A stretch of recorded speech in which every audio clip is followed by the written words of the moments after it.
Casey and JoJo. Way that I stay on my podcast. I've been on ESPN all day. Only break that I take is to dodge cash. I don't stop with the beat. What's going on, everybody? What up? Change of locations. I am back home, as you see, with the guy Peter. We got to see him still away in Georgia. Nah, change of locations. I'm in a new spot. He in the mansion. I'm in the mansion. Yeah, seem leveled up. What you guys don't know is he's now an officer in the Air Force, and they immediately bumped him up to an 04. So he's a shot now. Wow. I would cry. Big money. Yeah, I'll be like Jason Tatum. We did it. Yep. Hey, but how you guys day doing? Well, had to work, but I'm here. Los came over, wanted to do the pod, so we're here. Another day. One day it'll be all three of us in one spot. This was really unexpected for me. I'm not, dressed like I normally would be for the pod. No hat. You know what I mean? No hat, no nothing. No stash. Fresh shave.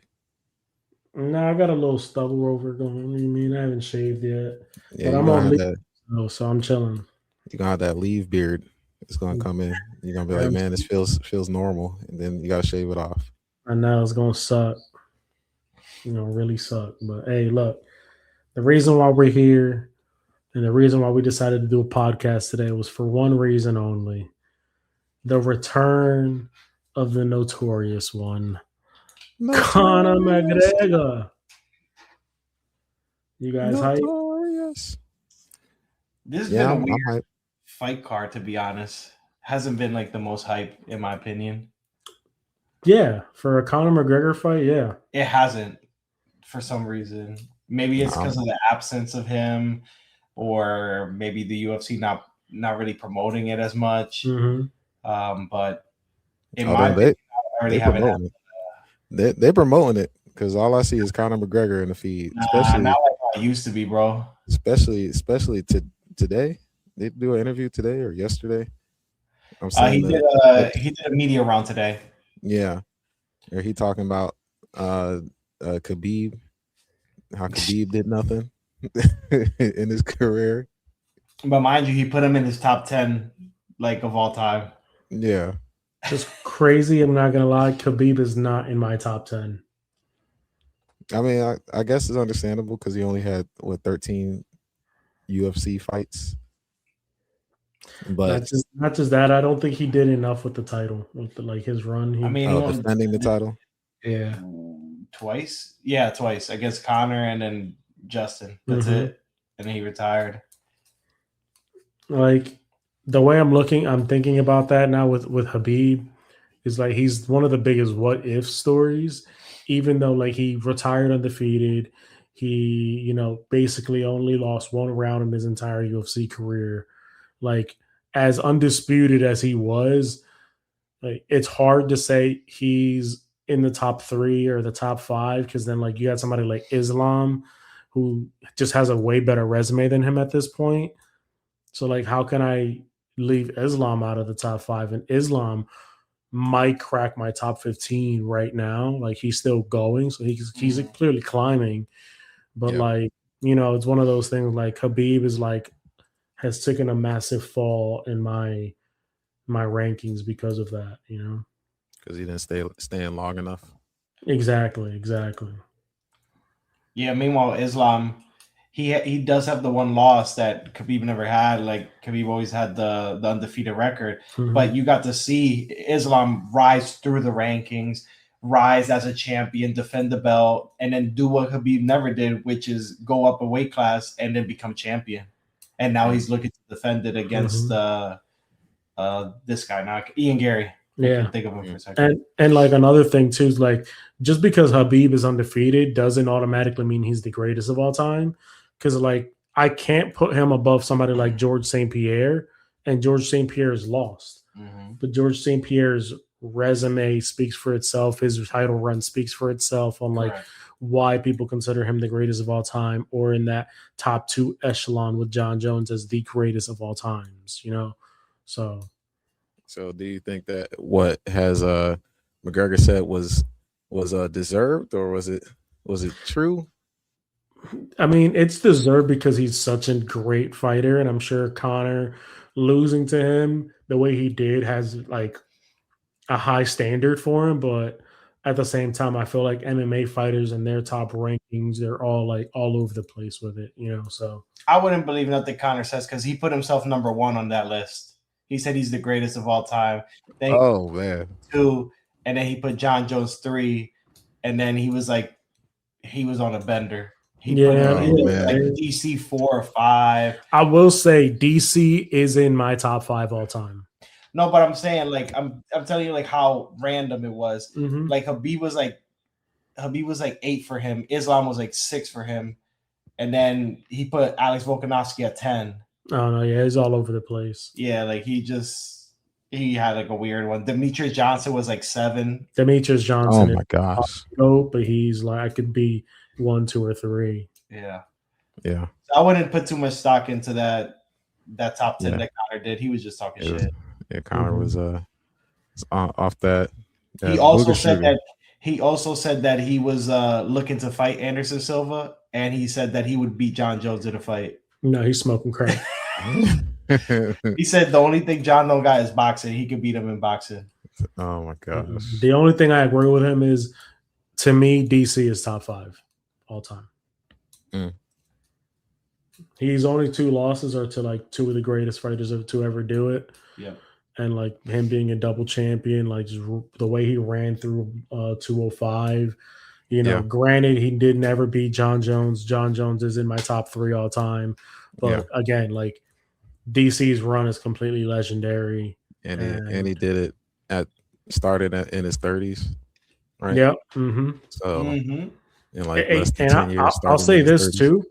If DC was in his prime right now, he is running through light heavyweight, and I could almost see him running through heavyweight. In his prime. Yeah, I think he beats everybody in heavyweight. 100%. Because Cyril don't got the wrestling. Mm-mm. Oh, okay. Cyril don't got the wrestling. Even Aspinall, I don't see Aspinall taking him. Mm-mm. Okay. Yuri wouldn't stand a chance. Alex, you know what? What's his name? Volkanov. No. Bad wrestling, bad grappling. Yeah, dude, like the way I don't know if you remember when he fought Stipe the second time, he lost that fight because Stipe's like just great adjustments to the body, and DC stopped wrestling. But that first round where he just picked him up over his head, he really could have just slammed him, dude. Just like really like done some damage there. Mind you, we didn't even see the. No, he never fought Ngannou. He fought Derek Lewis. Oh, okay. And he beat the hell out of him. He choked him out. Yeah.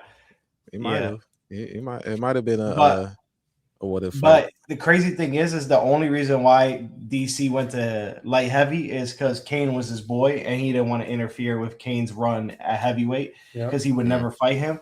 So we never saw DC in the prime of his career in arguably his best division that he could have been in, which is heavyweight. Yeah. Because he was dominating in Strikeforce. Yes, he was. Like he won the Strikeforce Grand Prix. And then when they got bought out, like he was like, I don't want to fight Kane, so he dropped down to 205. And dude, like, I don't know if you remember this scene, but I know Peter does. Like the way he did Dan Henderson, nasty, bro, nasty. The slam over his head, that shit was nasty. I seen it. And when he was running away, he clipped his legs, like make him fall back. Mm-hmm. Disgusting. The way he did Gustafson, nasty. Great Rumble twice. Yeah, he worked him. Like he worked everybody he fought except through for adversity John that Jones, first fight. And granted, I got to give him the granted there because like John Jones tested positive twice. Yeah. The one was a no contest, and then the one like got taken. Yeah, the one was a no contest, and one he beat him once. Yeah. by decision. But then he's got stripped, so DC got the belt back. Correct. But wasn't the one fail for for him doing it wasn't performance enhancing? It was Yeah, it performance enhancing. It was for both times? Because I remember No, the one no. that's like he was saying was like No, he only tested positive once against DC. The first Yeah. time they fought, he got stripped because he hit the pregnant lady in the car crash. Oh, okay. So they stripped him, and then DC fought Gustafsson in their great fight, and he beat him by split decision. He got the championship, and then that's when they started looking into setting up that that match with them with John. Mm-hmm. Even though DC then fought like Rumble, I forgot who else he fought during that time. But yeah, DC is up there. Dude he defended both belts. So yeah. Mm-hmm. I think he's the first one to do it too, male to do it. Defend 2 belts. It's either him or Did Connor no, he did it belts? first. No, he didn't. He never defended. Connor's never defended a belt. Yeah. Yikes. Mm-hmm. He just won. He won the 45, left the 45 division, won 55, and then went to fight Floyd.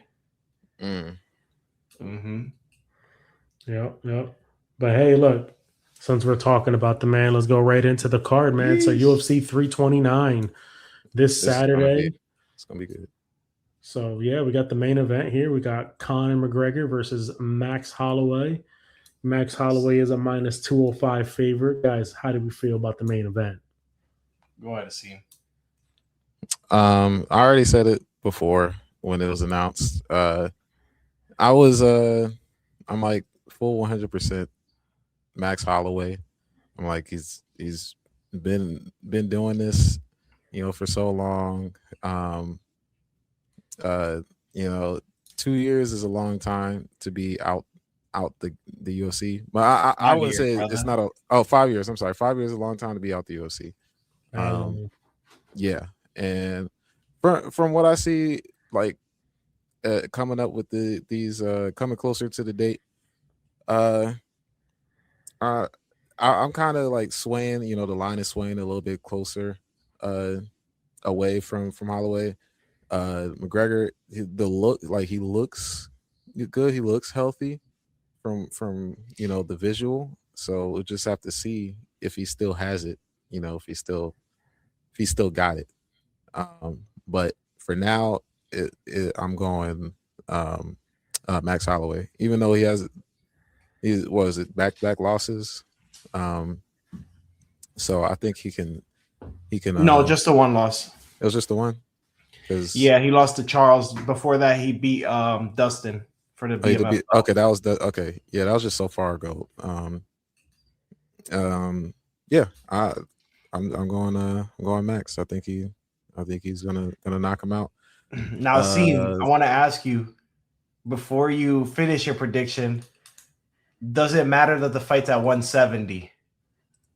Because Max has never fought at 170 before, and this is Connor's fourth fight at 170. He fought Cowboy at 170, and he fought Nate both times at 170. I don't know. I don't think it'd be that big of an issue. Okay. For Max.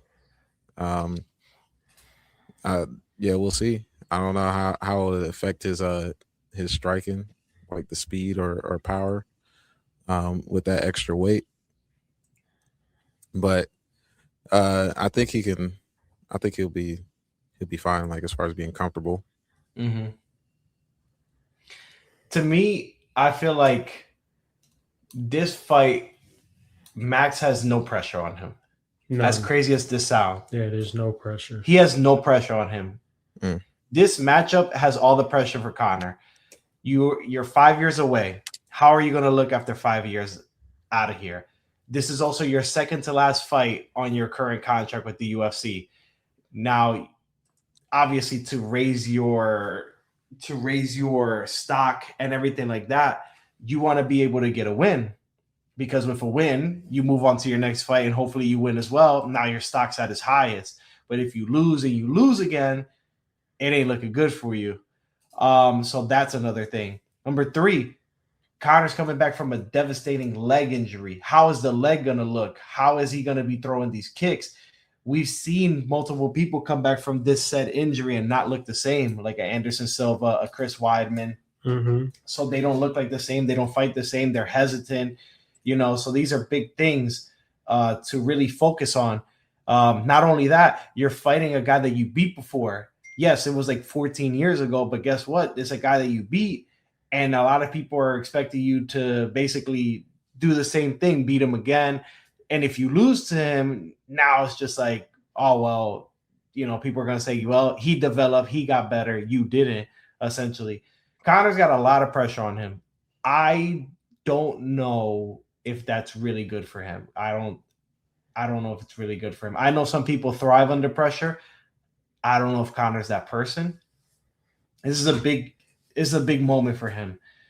For Max, this is, to me, easy money. Low-key easy money. You have no pressure. You have nothing on you. You have like literally, he has no pressure. He's just showing up. They're like, hey, you get to fight at 170 pounds. He don't got to cut no weight. Conor's got to cut weight. He don't got to do anything crazy. He's got the best gas tank in there. Conor doesn't. Max has been in fighting top rounds. Competition. He fought at Charles. Yeah. He did fight Dustin at the end of his career. He fought Ilia Topuria. He fought Justin Gaethje, who's now the UFC 155 champion. This level of competition that Max has been fighting helps him. And Conor hasn't fought nobody in 5 years. And the last time we saw him, he was fighting Dustin. He was getting beat up, and then the leg broke. Yeah. This is not really that good for Conor. This is like low-key a snowball going downhill. It's not looking good for him. Yeah. The only benefit he's got is that he's fought at 170 before, and even that I don't think is going to help him because I think he's going to really gas out. I see Max having his way with Conor, really hurting him in the exchanges. I don't think he's going to knock him out in one shot like he did to Justin Gaethje in the end of the 5th round. But I see one thing that Conor always does when he's in trouble, he low-key gives up. Yep. He starts he's running. Backed against the fence, taking the shots to the body, taking shots to the head, and he just gives up. And I see it happen again today. On Saturday, I'm sorry. And my prediction is Max Holloway. I don't think he does it early. I'm not going to say a first round. I could see the second round, but to be safe, I'm going 3rd round TKO finish for Max Holloway. Mm-hmm. Yeah, and not just that, I agree with everything he's got to say there. Not just that, Max being like consistent with his fighting, I don't think the weight differential is going to matter here. And I do think going into this fight, Max is looking at it as I win this fight and I'm getting a title shot at 155. And I get it. He's not fighting at He's not fighting at 155 for the title shot, but he can use his last win over the star of Conor McGregor and knocking out the champion in Justin Gaethje to get a rematch with Justin Gaethje. I know Justin's going to want to have that one back. Oh, yeah. And then it'll be his chance to solidify himself as a double champion in the UFC. So, yeah, that's fire. I definitely see that happening. Picture. Armin screwed again. 100%. And the UFC will be ready to set that one up, especially after the last finish. How that was just, it was played everywhere. It was like a highlight finish, and the highlight himself, he's going to want to get that one back. Yeah, which would be great because, in my opinion, if Max wins, it sets up for when Ilia wants to come back. Ilia versus Max Holloway, assuming Max Holloway wins. There's a lot of avenues that we can go there with Max Holloway versus Justin Gaethje. Yes, it doesn't benefit Armin Tsarukyan, but again, Armin has been inactive for so long and trying to wait for his title shot given to him that he did the damage to himself. And in my opinion, if he wants to get that title shot, they're going to put him up against Charles Oliveira one more time. And I feel like that's going to be such a great fight because he did beat Charles. Personally, I thought he lost to Charles that fight. But again, I'm not a judge, so he did win, and that's just a great match to set up like what is a extremely stacked 155 division. So I agree. Max Holloway, I'm actually going to call it third round flatline of Conor McGregor. Woo! He's going to flatline Conor McGregor, leave him in the middle of the octagon, face first, just like Justin Gaethje was. Yeah, it's going to be bad. And the reason why I'm saying it that way, at 155, the way he did Dustin, the way he did Justin, like the power was there at 155, and now he doesn't really have to cut that much weight. He's going to be the faster guy there, and he's also going to be the stronger guy, in my opinion, just being there like consistently. And I know Conor, he's going to have that edge in the first round, but that's about it. He's going to gas out, and Max is still going to be there, throwing with the same speed, the same velocity, and he's just going to be bad. Like, he's going to really do Conor dirty. And like Peter said, I think he said this, I'm just going to say it again. This might be Conor's last fight in the UFC. The UFC is purposely trying to tank the value of Conor McGregor, knowing that he's leaving the UFC. So, yeah, Conor McGregor, I'm sorry. He's got the one more after this. He's got one more. And I just see them setting up a bad matchup for him. I really think they're going to give him process. Honestly, I don't see that. I think Conor refuses to fight anybody else unless it's somebody he feels that he could win, and they're just gonna cut him. I think they just it says Chandler. Oh, that'll be. Believe it or not, I think they just cut Conor McGregor. They're gonna just say, "Hey, look, the value isn't there anymore. He's not the same person that he once was," and they're gonna just send them off. They're gonna thank him, and then when he retires from fighting actively, they'll induct him into the Hall of Fame, and bygones will be bygones. But I definitely think this will be his last fight in the UFC. Okay. Especially, too, one more thing with that, I do think this will be one of the lowest sailing fights in Conor McGregor's career. Yeah. And you don't think it's the numbers are there? No, but with them being now on Paramount Plus and stuff, they don't need Conor's pay-per-view buys. So, like, yeah, it's over for him. Yeah. Hey, moving on though, we got the co-main events of the evening. Benoit Saint Denis, the man who cannot not have staph infection, going up against Paddy the Baddie Pimblett. Since you started off this time, Peter, give it to us, man. What do you think is going to happen? What do you think about this fight? This is a interesting fight. You have two guys who are scrappy. They're scrappy as hell. Both have good grappling. Both have some power as well.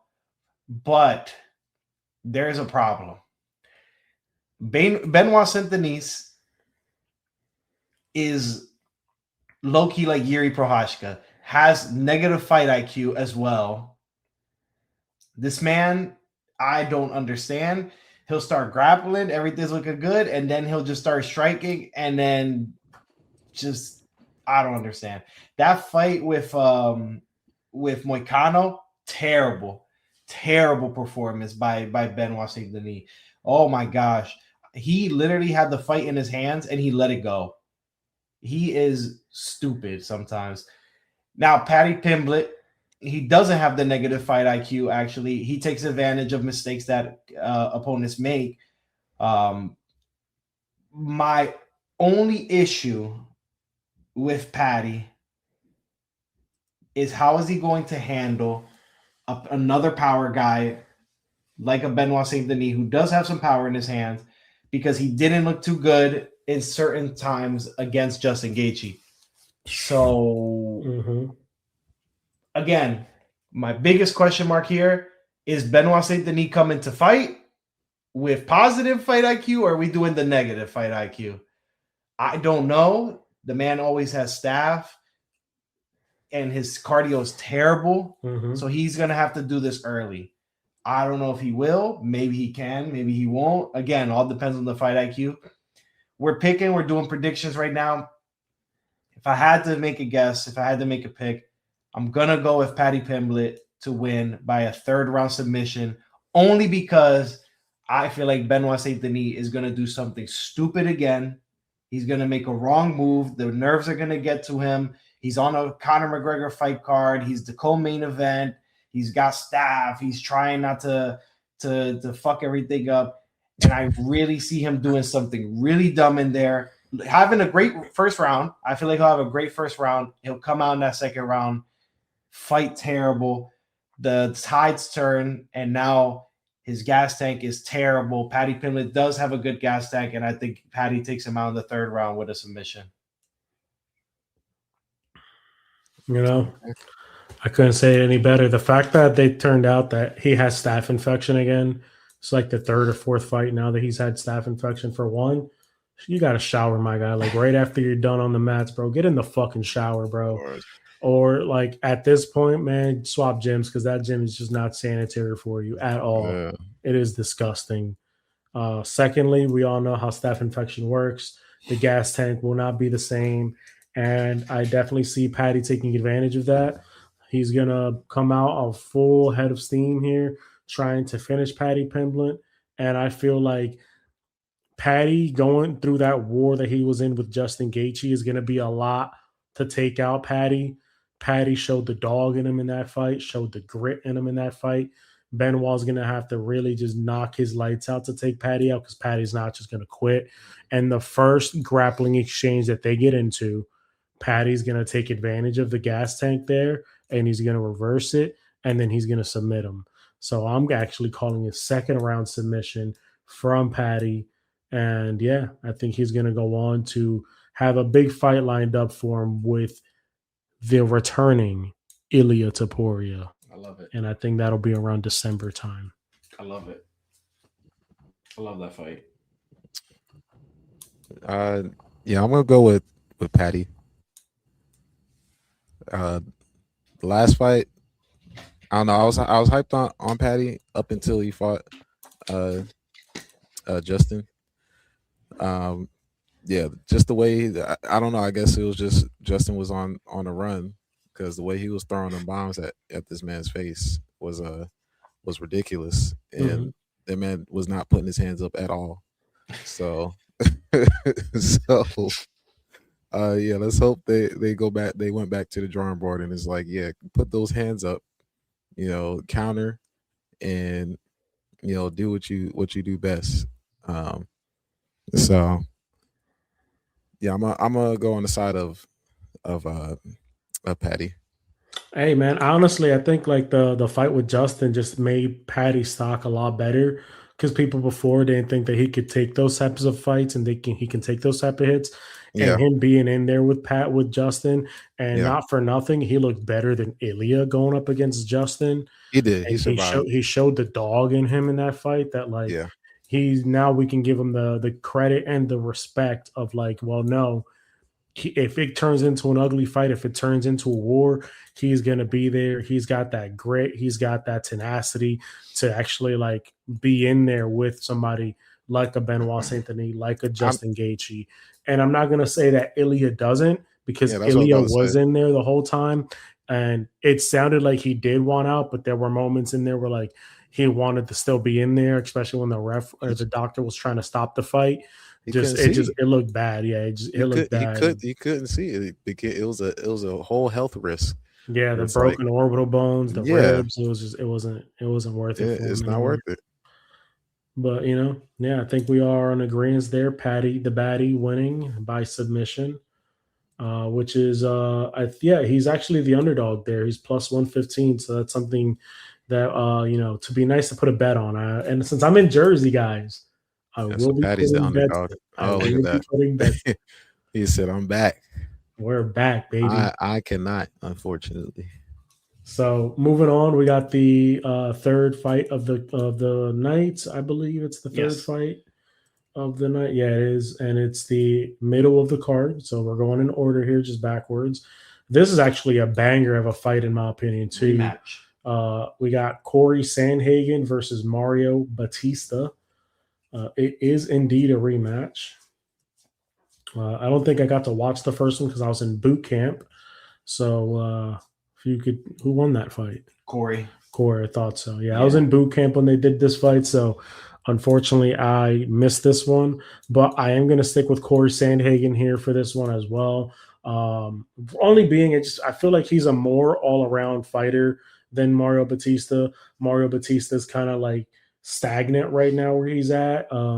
He gets into these fights where like sometimes the only way he can win is just by holding you against the cage and just stomping your feet or like stomp or like body shotting you or just like keeping you there in one position where like you really can't do much, kind of like he did like Jose Aldo.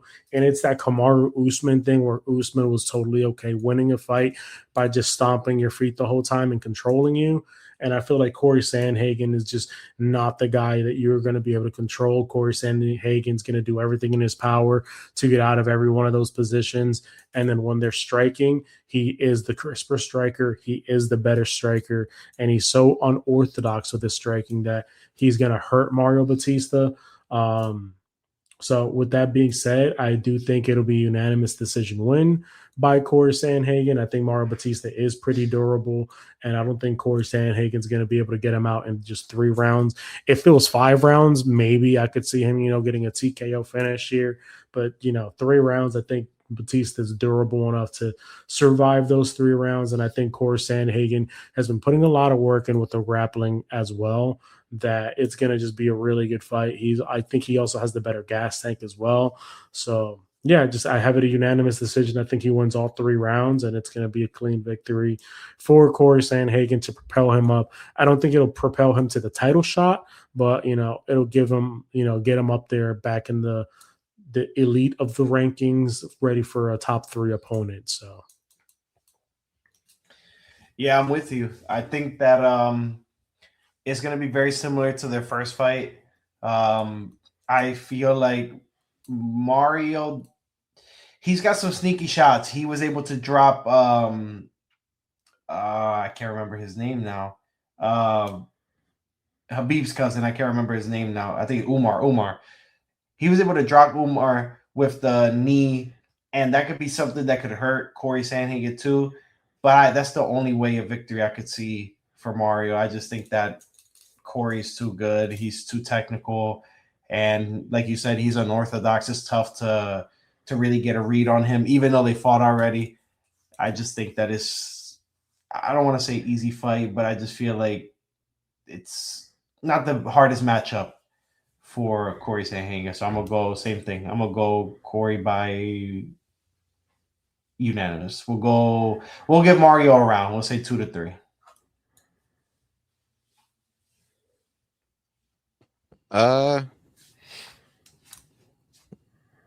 Yeah, so I'm a roll with y'all with Corey Sandhagen.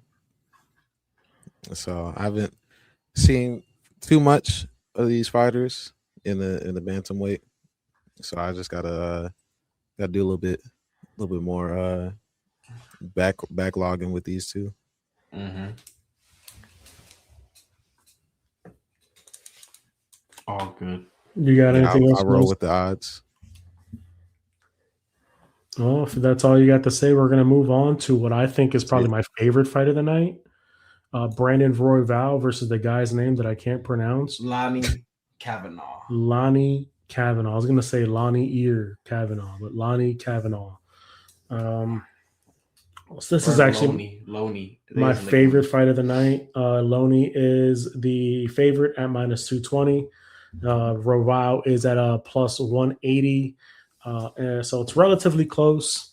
But again, I'm going to go with the favorite here. Loney Kavanaugh, I think he is just the stronger fighter, the crisper fighter. And I just don't trust Royval. I mean, the same thing that we said about Benoit Saint Denis. He puts himself in really bad positions sometimes, and he's willing to scrap it out or like in a really bad way where he gets hurt all the time in his fights, that it's hard to trust him in these types of situations.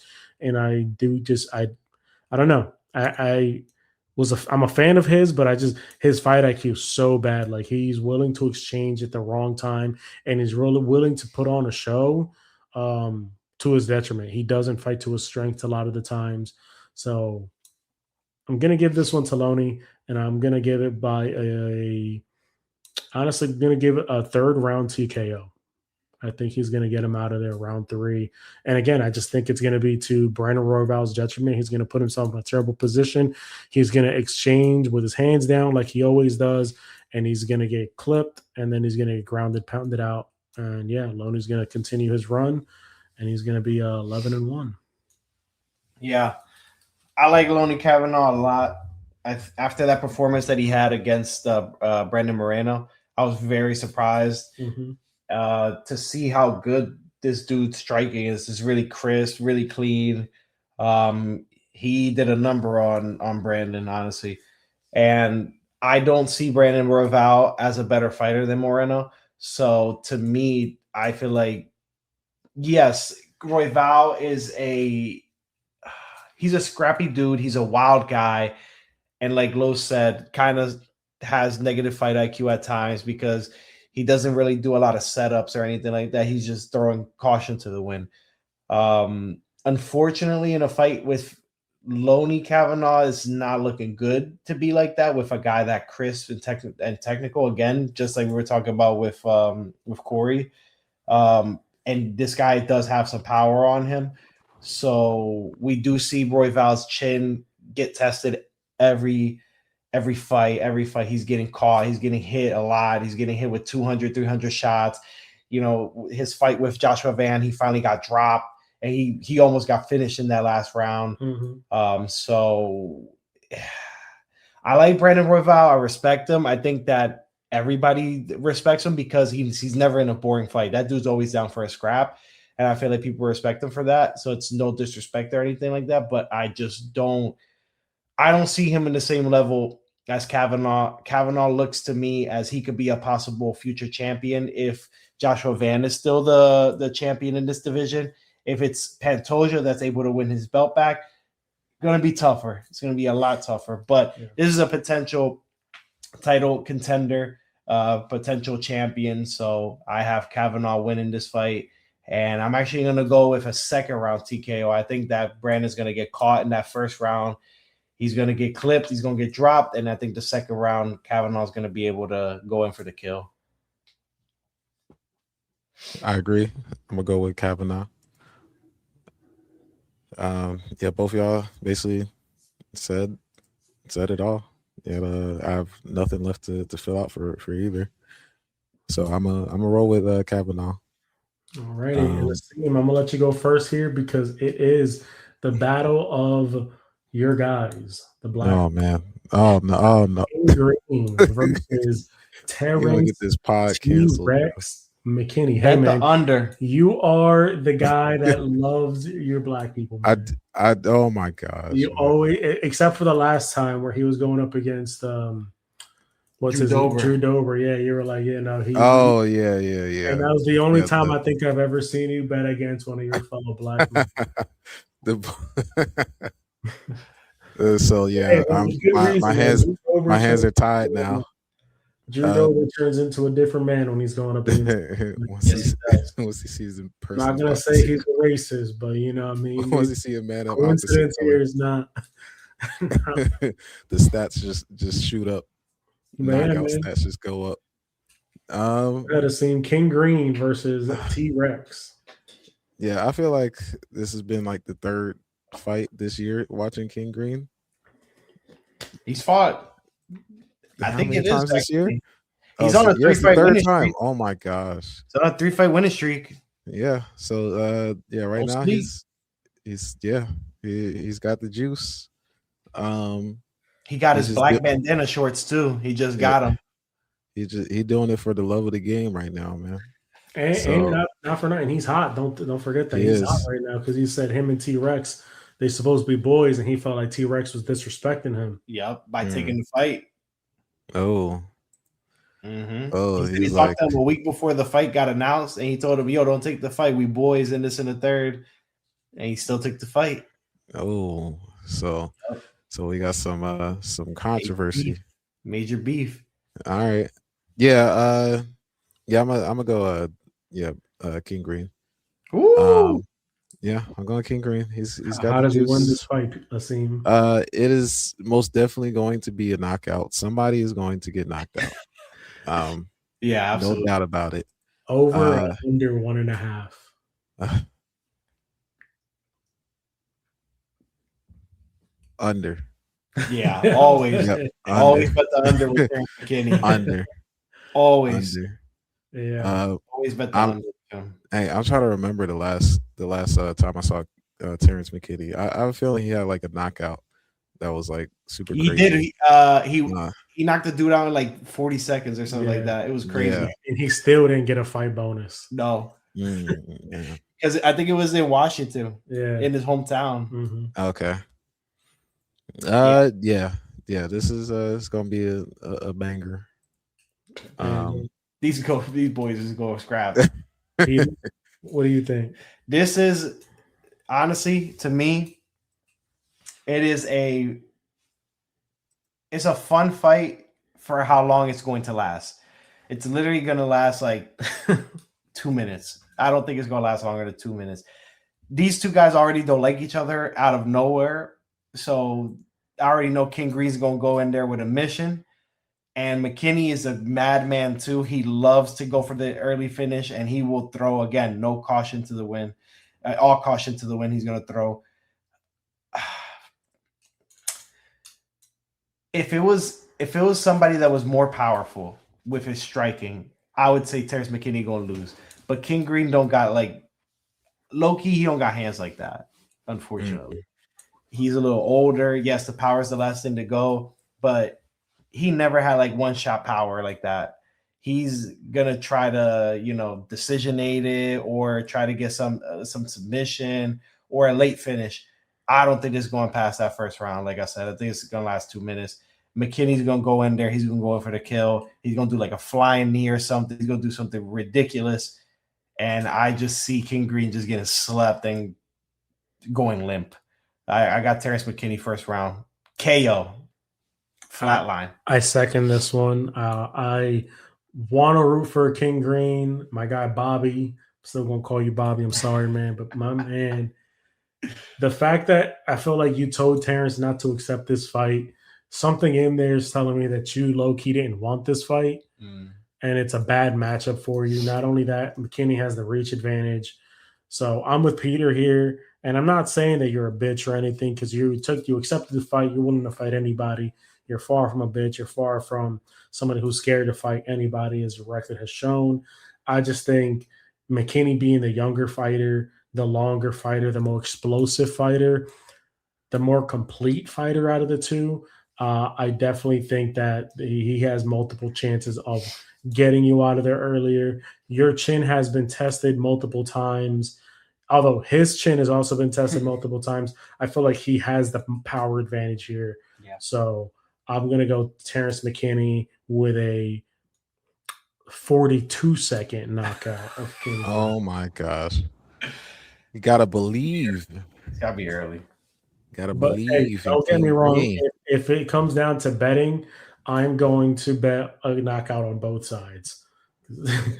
Just bet the under 1.5. Yeah, Somebody T-Rex's fight IQ is not it. He's not the brightest man. Moving on to the prelims now, guys, because the prelims is actually really Still good. Stacked. Yeah, it's actually really good. My favorite fighter. So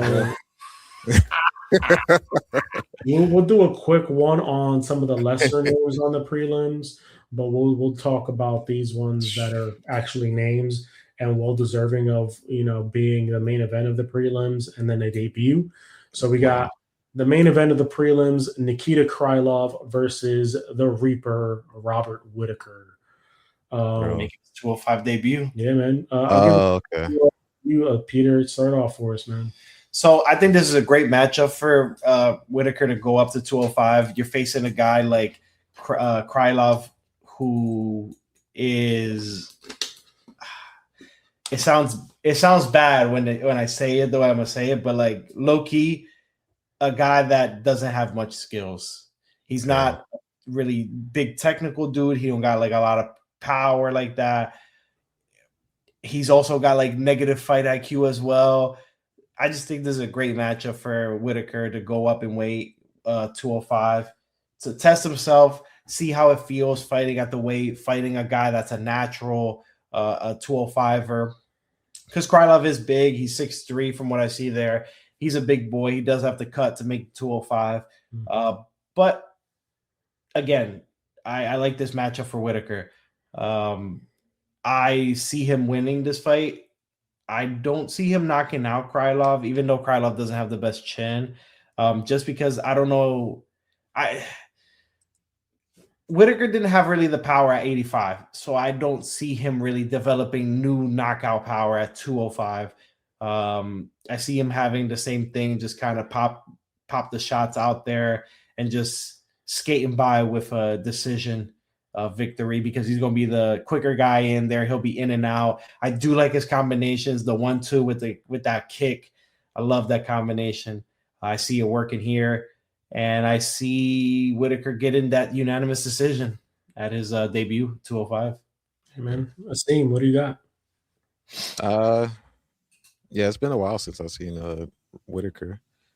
I think his last fight was Hamzat. Yeah, it's July. Yeah, just a year ago. No, it was De Ritter. Oh, it was De Ritter. Yeah, it was. I forgot. Yeah, De Ritter a year ago. RDR, yeah. He got finished, right? Yes, he did. Yeah. No, it's a split decision. Oh, was it split decision? Yes, it's a split decision. No, I'm confused with Hamzat. Hamzat submitted him first round. Yeah. Yeah, it's just by name. I'll go with Whitaker.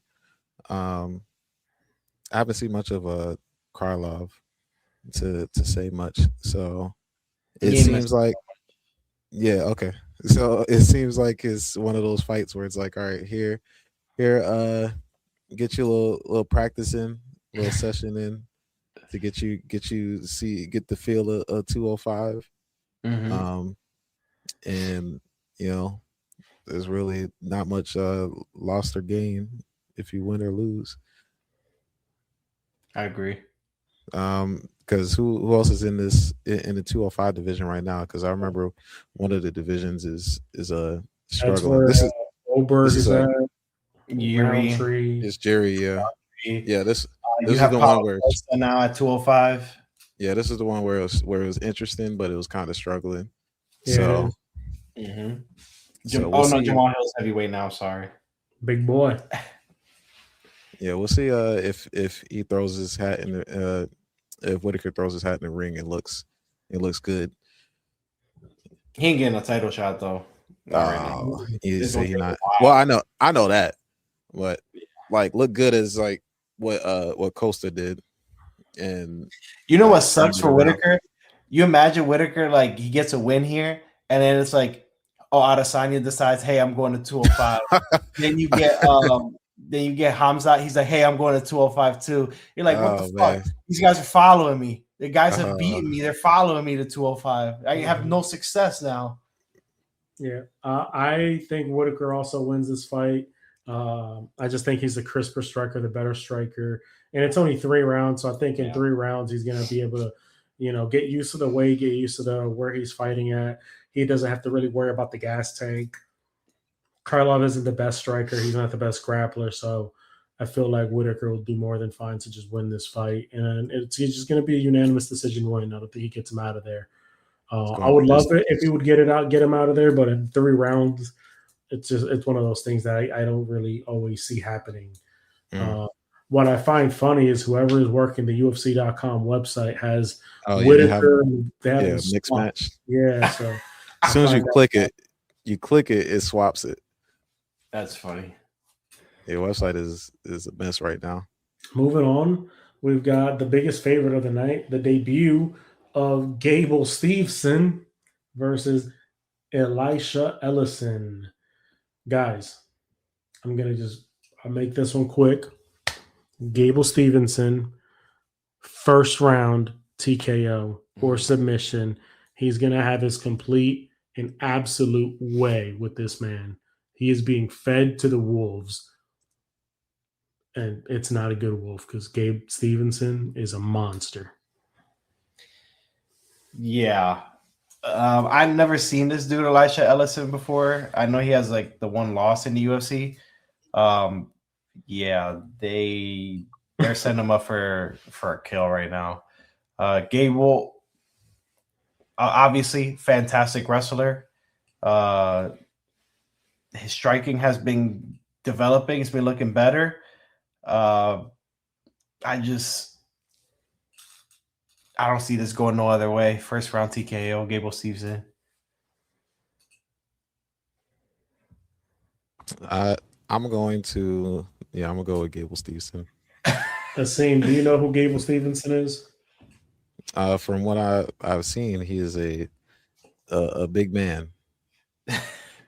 And was it which other thing was he in? What He was in WWE before for a little bit, but he never really made it to the main roster. He is really known for his college wrestling. Yeah, that's what I see. Yeah, very good, very, very, very good, high level, top. So yeah, so basically Daniel Cormier, but not like Olympic level. Or I wouldn't say him what's the other one? That's way better. He's like another Bo Nickel. Oh, Bo Nickel. Yeah, I mean, there's nobody like Bo Nickel right now, man. Bo Nickel got the juice. Gable Stevenson is Bo Nickel with more power in his hands. Yeah. And he trains with John Jones. And he trains with John. Okay. Yeah. All right. Because Gable's been knocking dudes out in his MMA run. Been looking nasty. Bro, he's a minus 2,500. Yeah, I saw that. I was about to say, look at the odds. Hey, it won't hurt to bet a couple dollars on Elisha. That's crazy. I feel hurt if I was Elisha. How many people he'll probably have to hide if he ends up winning. Because how much money people lost. Favorites. Oh my god. All right, Peter. And Asim, this is your boy right here. Let me open this up. No Love Garbrandt. My guy Cody. Adrian Yanez. Asim. Give it to us. I'm going Cody with the knockout. Round 2. Book it. All right. Book it. My guy Cody is on a win streak. Not really. On a 1-win streak. They gave him the win because the dude kept hitting him in the nuts. Literally. That's all they gave him the fight for. So second fight of the year. He hasn't done that in years. So he's like, nothing.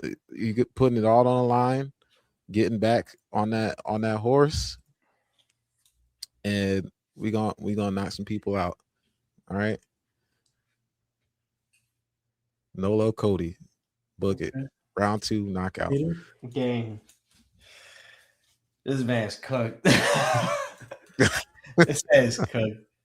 Bro, Garbrandt has not been the same after that second DJ knockout.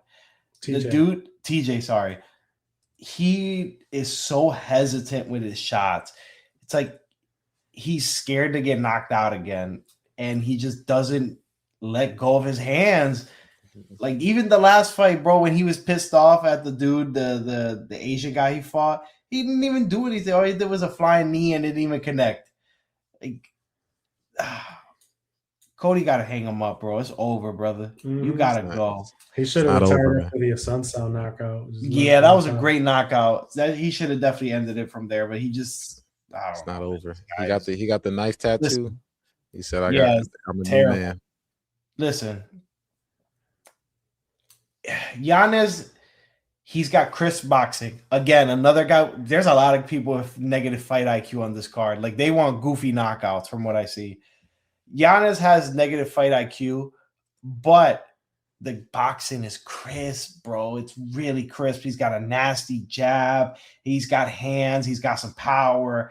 The problem is his chin is always in the air and he gets caught a lot of the times. Luckily, he's fighting Cody, who's scared to throw the hands, so I don't see Yanez having any trouble with Cody. I think Yanez is going to get a knockout. It's going to be his best win of his career.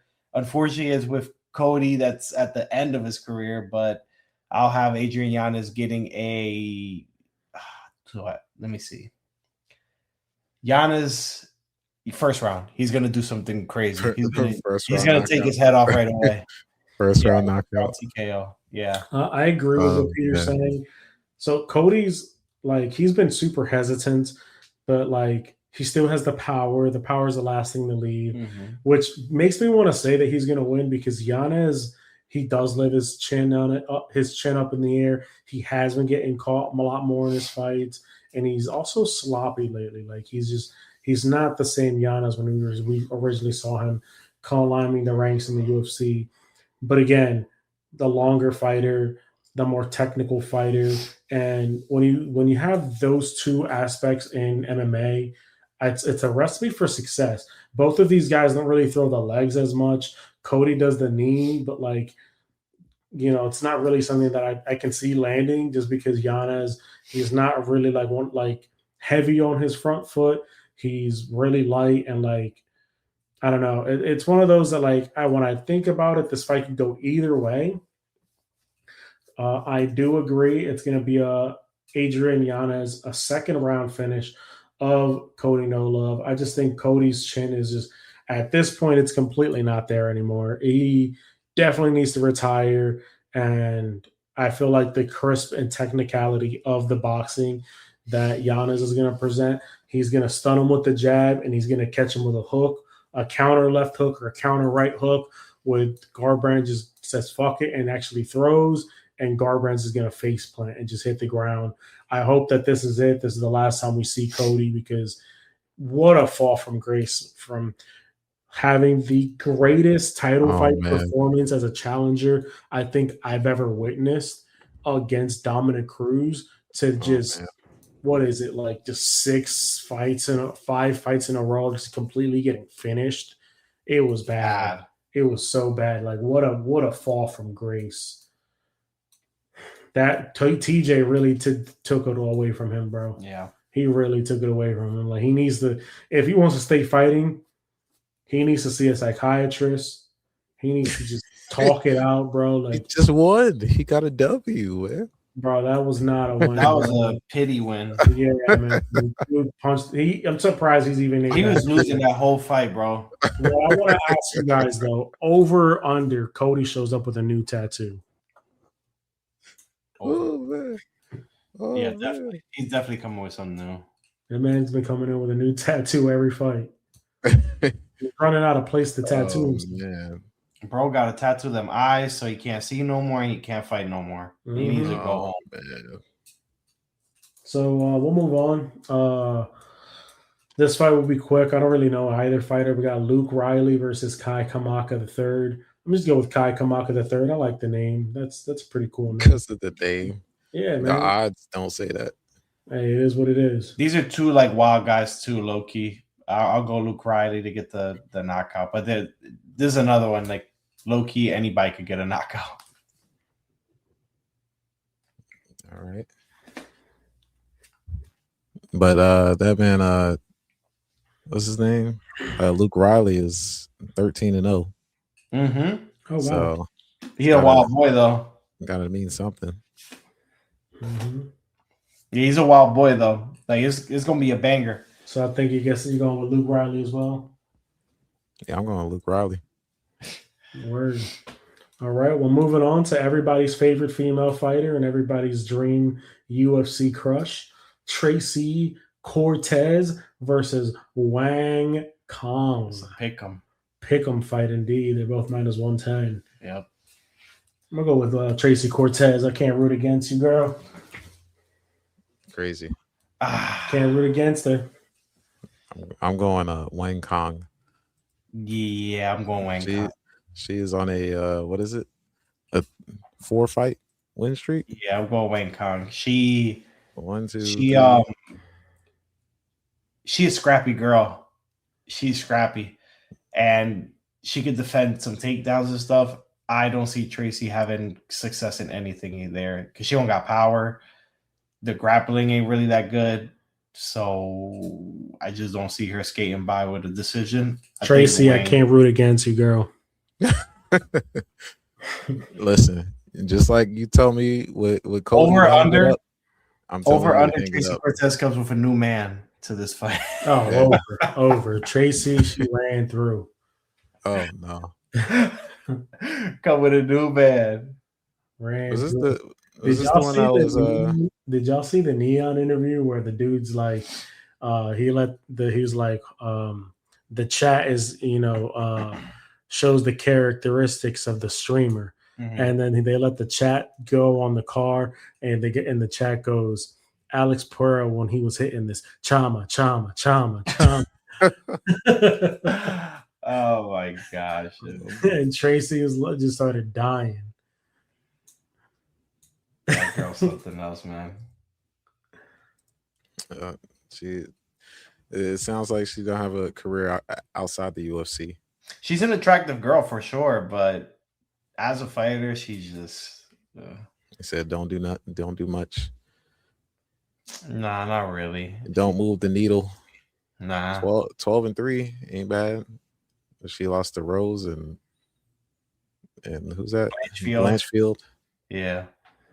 She's lost to good people. Yeah, those are really high names. That's one reason why I went with Tracy as well, and not just tough. But she's I mean, really also the lead of the elite. Them Chinese female fighters, I don't know, they starting the factory right now. They different. They different. They are. What's her name? Zhang Wei Li. Like that's the whole. She leveled up in my opinion when she went to train with Henry. Ever since then, she leveled up to a different level. But hey, we'll go quick with these next ones, man. We got the middleweight bout: Damian Pinas versus Cesar Almeida. I don't even know, dude. I'm gonna go with Damian because he's the favorite. Is Cesar Almeida? He fought Pereira before at kickboxing. He's actually beat him once, and then Pereira beat him once as well. He's a good kickboxer, but the problem is he's older. Like he's already in his late 30s and stuff. Like it's tough to make a run that late in your career unless you're like a special gifted person like Alex Pereira. But Cesar is not really like that, and terrible defense as well. I think Penis is gonna get the did you say penis? Penis. Penis. Oh, yeah. Sorry, Penis. Yeah, just the way. Oh man, that's bro. It's Penis, and then the next person is Wong or Wang. Or whatever. Yeah, UFC. Yeah, what are you doing, Dana? What's going on, Dana? Yeah, Dana. Now I'm gonna go Penis by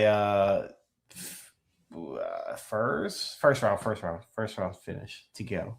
Oh, this gonna be one of them TKO fights. Yeah, one of those knockouts. Yeah, I think so. All right, I'll go with Penis because his name is nickname is the Baba Yaga. The Baba Yaga. I ain't gonna fire. Yeah, Aruba. Let's speed fire these ones, guys.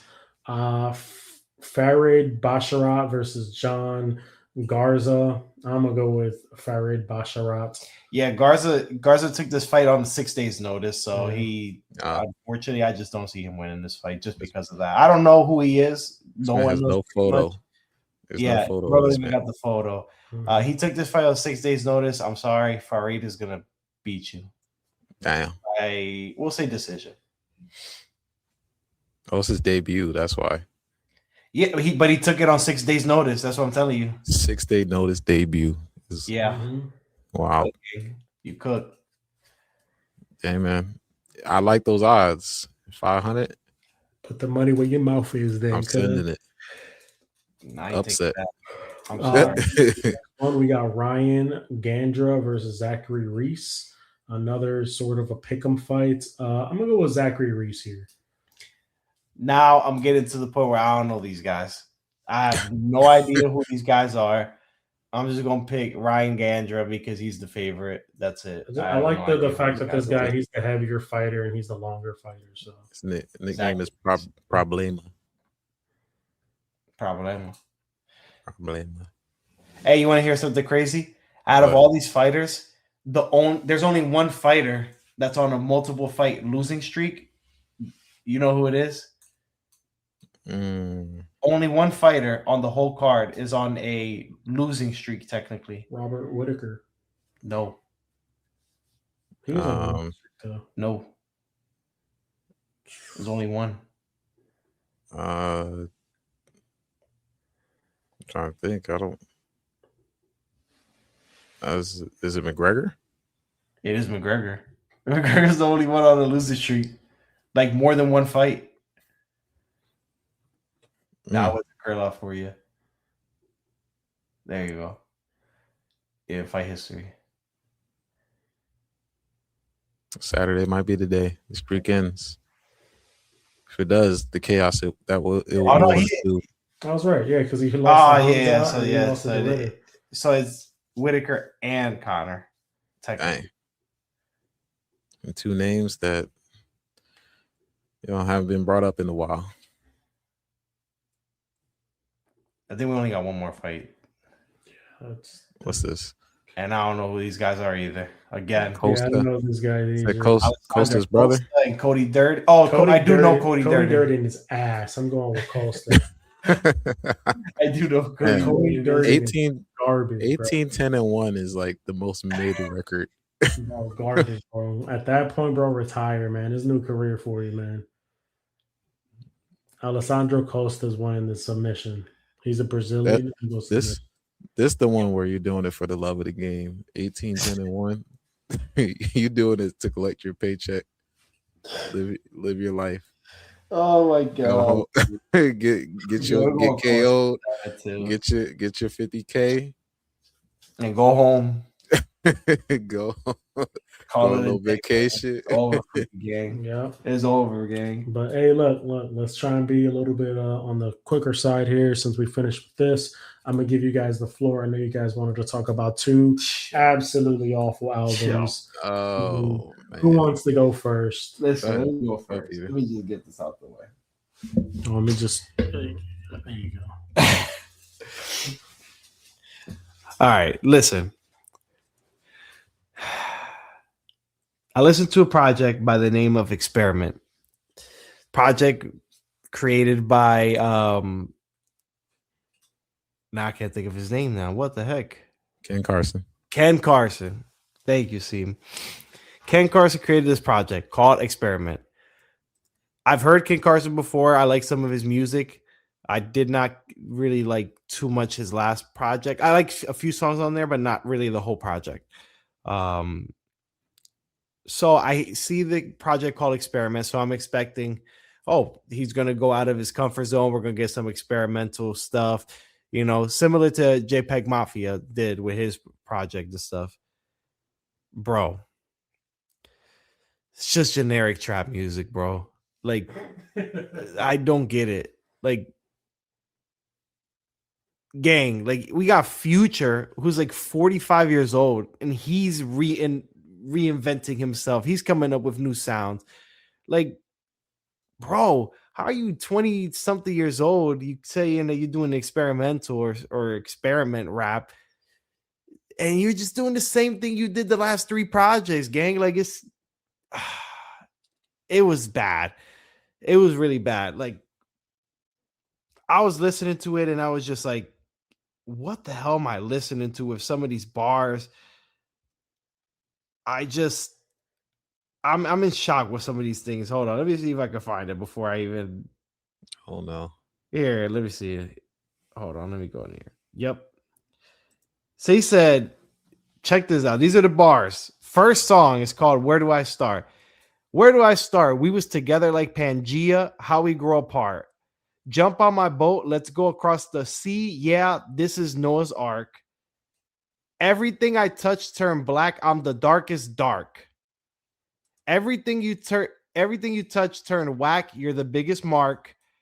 I can't let you get in between us. Parallel park. I'm on. Oh, he said, you can't see me. I'm Cena. This is my villain arc.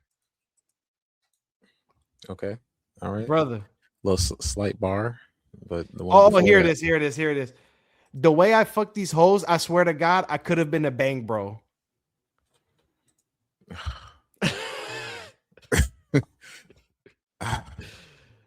Gag, like what? I couldn't hear it. I was like, man, I'm done with this. I can't even check this out anymore. I'm really disappointed at this. And I'm like, yo, the whole point of this project is just to have these trap beats with heavy 808s that are hella distorted and just have your speakers go insane. That's it. You can't even hear what he's saying because of the beats itself. I get it. There's some songs that I like the instrumental and I hear it for that. And I don't really need a lot of substance. But bro, this is not it. This is terrible. It's one of the worst projects I heard all year. Dang. And then today, to be like, hey, you know, we're gonna pod. I want to listen to something else to clean my ears, you know, to rinse my ears from this. So I'm hearing a lot about this. I'm hearing about this Rilo Rodriguez. I never heard of him before. I just know he got a problem with like Quavo or Offset. No, if I think is it Rilo Quavo Offset? Rodriguez.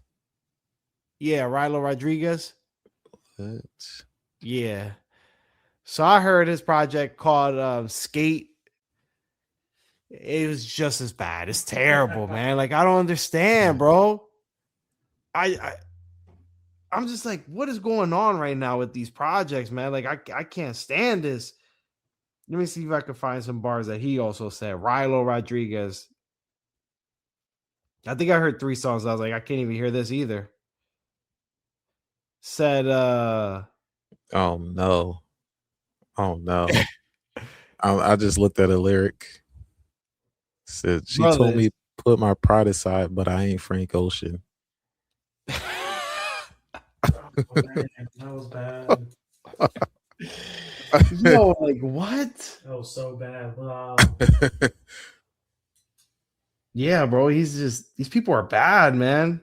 Hold on. This man, he recreated the Carter 2 album. He said, check this out, Steve. He said, told her I ain't want no kids, so if she keep it, I'm a sperm donor.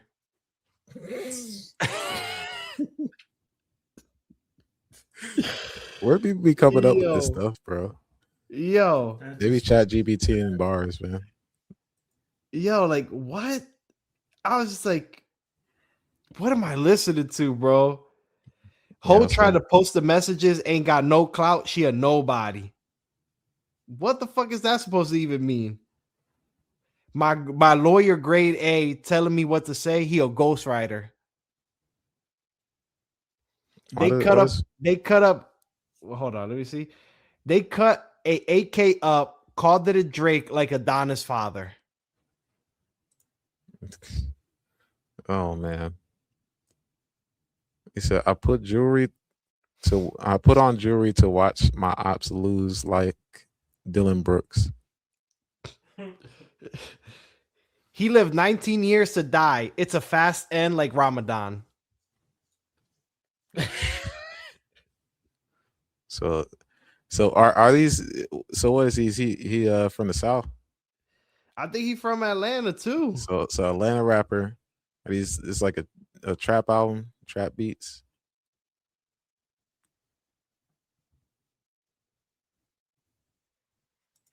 Hey, hold on. Alabama. I'm sorry, Alabama. Alabama. Okay. Still South. Close enough. Yeah, it's bad. It's really bad. I just can't believe I tried to cleanse my ears from the Ken Carson. Why would you do that? And I heard something that's like just as bad, if not worse. Well, you should have. At least on the Ken Carson, the one thing I could say is like some of the beats, I could see myself like listening to them, just the instrumentals, and maybe I can ignore what Ken Carson is saying on there. But like even the Rilo thing was just like, I can't even listen to these instrumentals. I can't listen to nothing. Brother, you should have went and listened to Kanye West Bully Deluxe. You know, I thought about that. I thought about that. He fixed Bully. I think the thing I gotta listen to is the J. Cole album since I'm going to the concert in 2 weeks. So okay. Yeah, that's the thing I need to start listening to. I need to cleanse my ears and my spirit with J. Cole. Because these rappers is terrible. Hey, speaking of these rappers is terrible. Some terrible music. I did. Speaking of these, but before that, like I've hit. I feel like I've hit the Unk moment. You know, double XL every year. They have their double XL Can you name the people rappers. for us? Because I didn't see this Here we list. go. I want to see if I know So them. they have been putting out some of the freestyles now. And Okay. oh man. Hold on. Let me show you this list. Double XL list. Let's see if you know. Here's if you hit Unk status. Nah, I'm still in big bro status. So I know some of these people, but let's see. Hold Let's on, see. wait. Bro, let me I'm still on this big bro, I website. think. All right, hold on. Double XL freshman 2026.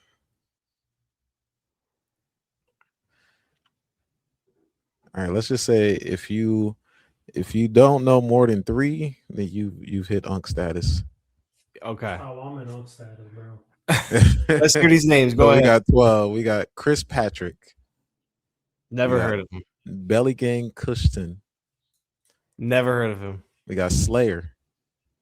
Oh, I know Slayer. It's one of my favorite artists. I like him. Okay. Lareezy. That sounds fake. Trim. No. Trap Dicky.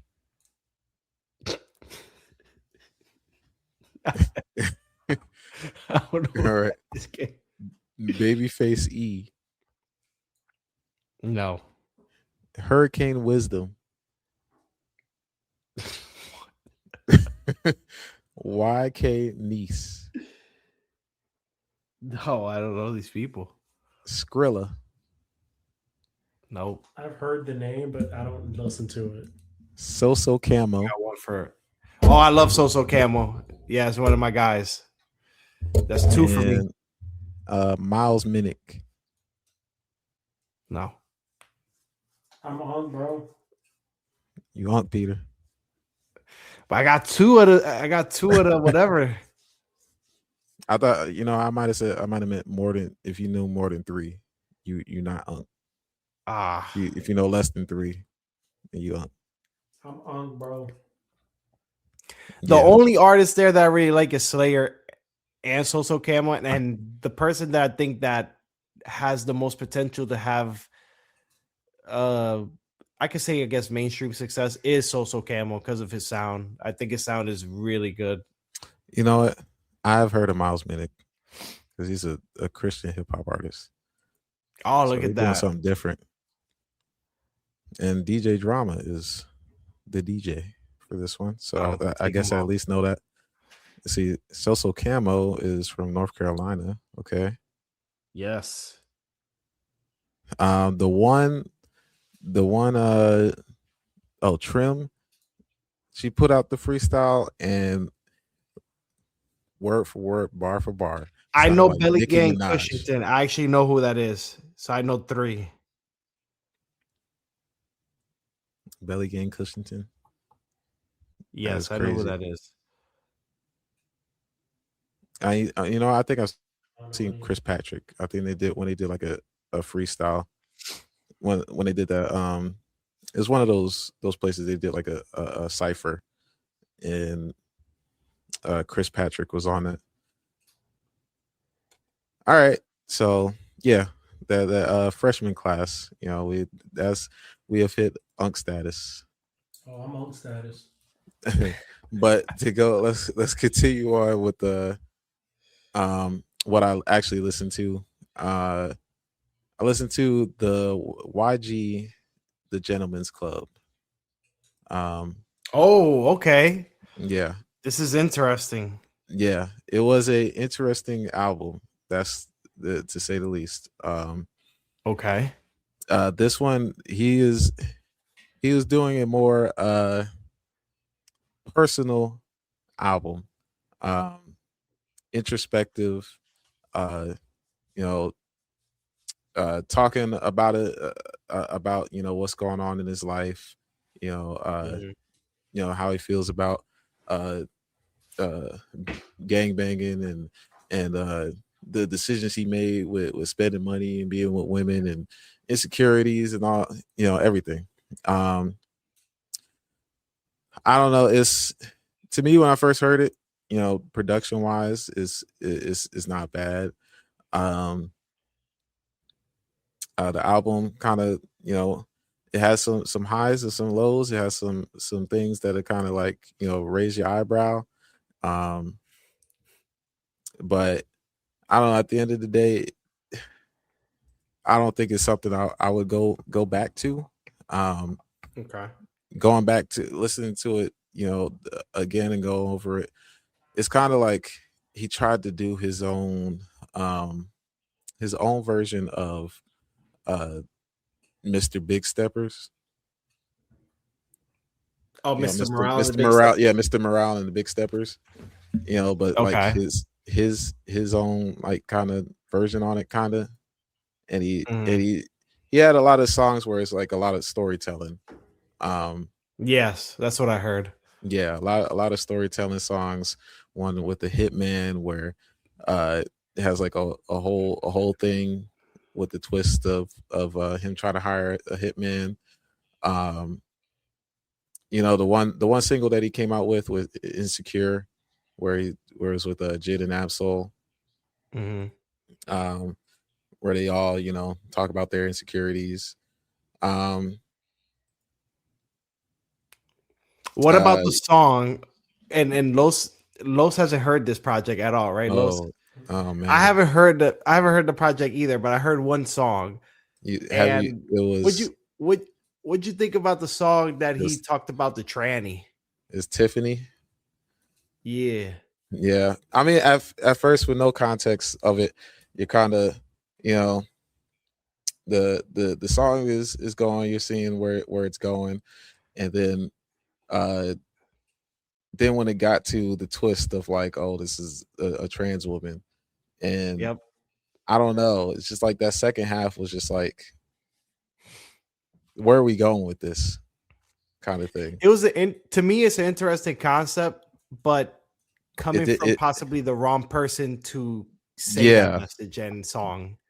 But it didn't really conclude with much of anything. It was just like, yeah, it was just to be a shock factor. Yeah, that was literally like the reason for it, and I don't know. It did not. I don't think it turned out the way that he wanted. He expressed it to be. Yeah. So yeah, it's the YG would be the last person that I would have thought to come out with a song like that. Yeah, for sure. So yeah, I don't know. It wasn't the typical YG album that I was expecting, or most people were expecting. He was supposedly he was linked up with Kendrick Lamar, and and for the comments and stuff, people saying it was like, that he got too much inspiration from Kendrick. He thought he could do like lock back in with Drake. I wouldn't say that. Lock back in with DJ Buster. Oh, Buster.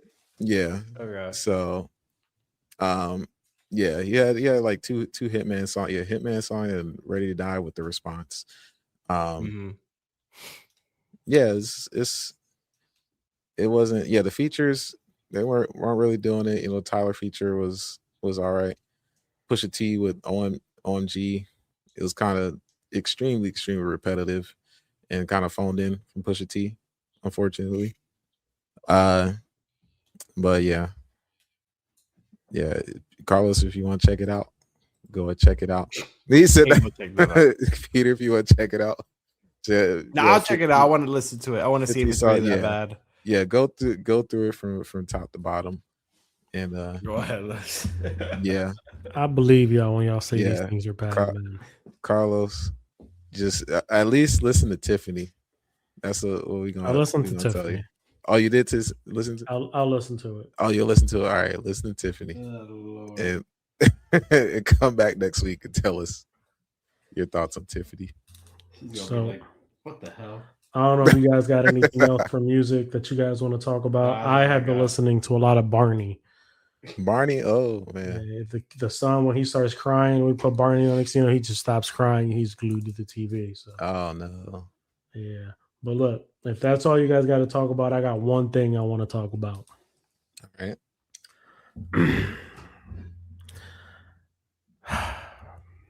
Brad Stevens, Bill Chisholm had their interview post trade of Jaylen Brown press conference, and I got a couple of takes I got from this. Okay, so first of all, they both lied through their freaking teeth about this entire situation.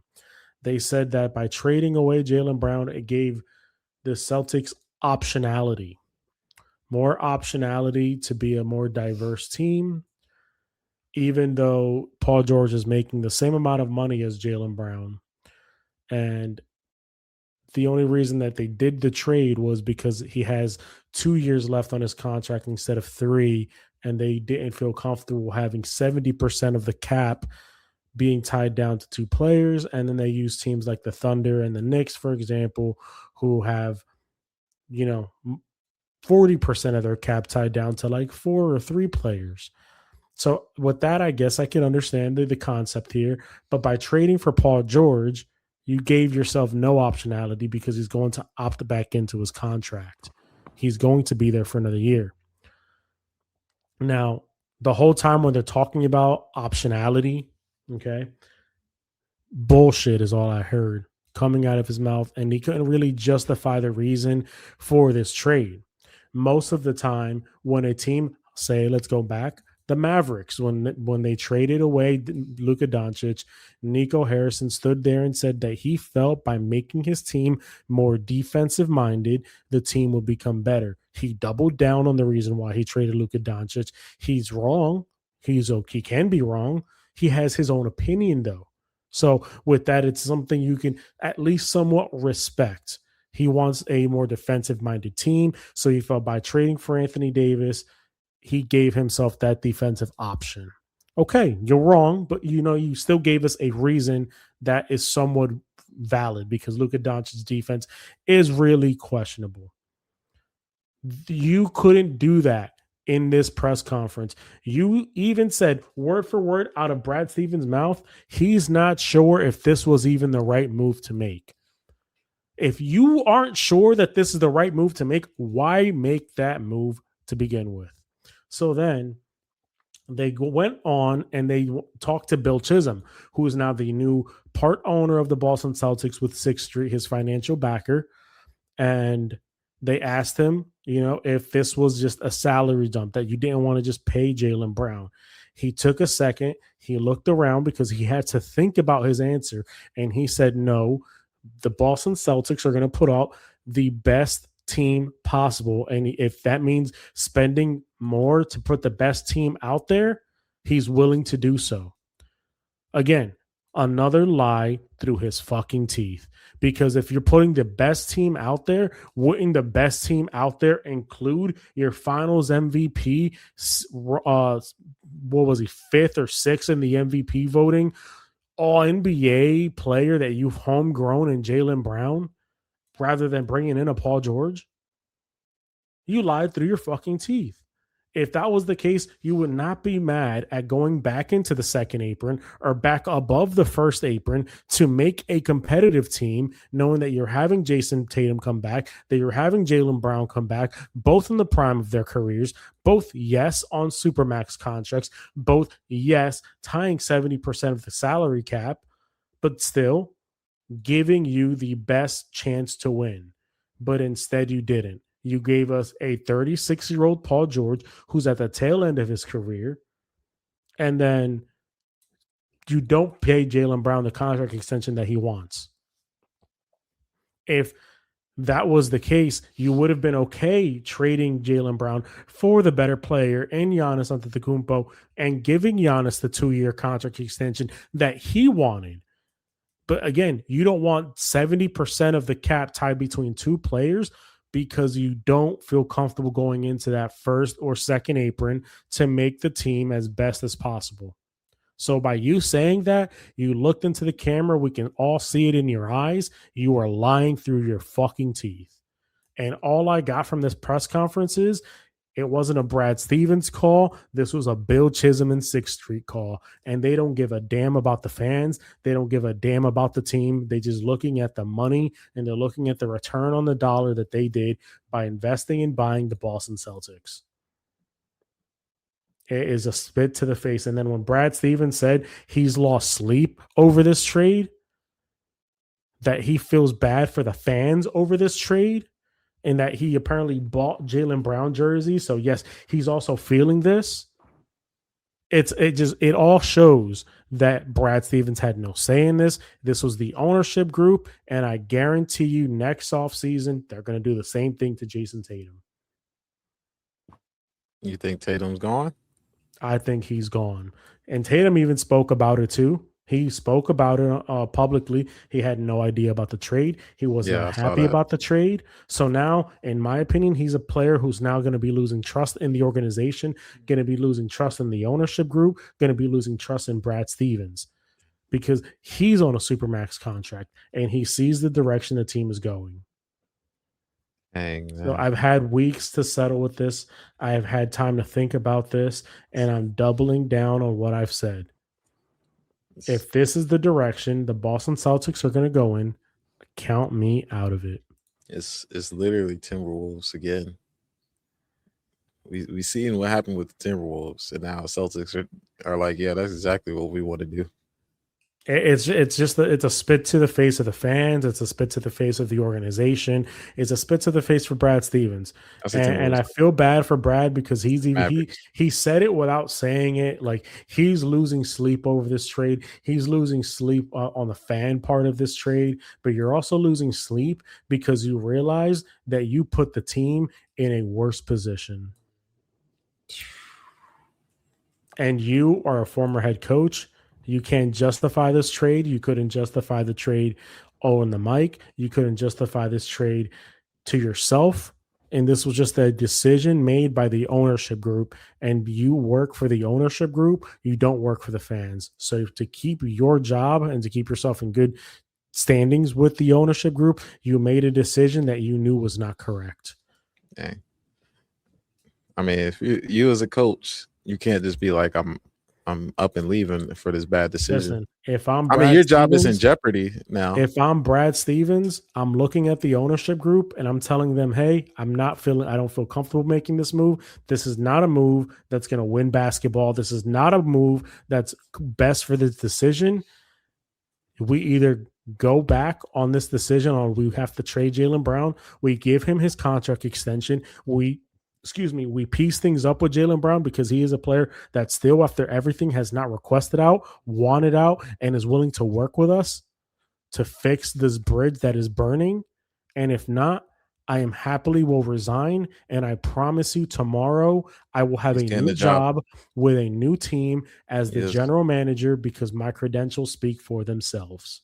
And I'm putting the ball in 6th Street's court because at the end of the day, if he would have done that, what would have happened is, I promise, they either look at him and they're like, well, we have nobody that can take the fall for this, so we don't feel comfortable with this. And Brad, you can keep your job and we can keep Jaylen Brown. Or they go face on their heel actions that they're doing, and they let Brad Stevens walk. They hire a guinea pig to take the fall and trade Jaylen Brown. And that's what would have happened. So I'm doubling down on my statements. I know I've been getting a lot of bullshit for it. I get it. Teams make bad decisions all the time. The way I see things is with this new ownership group, this is a new team. And I'm not following this new ownership group with this team that I grew up with the team that I fell in love with. I am doubling down on my decision. I am no longer a fan of any team in the NBA, and I'm strictly going to like players because I don't respect the ownership group. I don't respect the new decisions that they're making. And I promise you guys are hearing it here next year or even the year after that, depending on how Jason Tatum looks after his injury. Once he's due for another Supermax contract extension, they're going to be like, sorry, we don't feel comfortable paying that. Ship him off to. And then they're going to get Zach LaVine in return. He says Zach LaVine.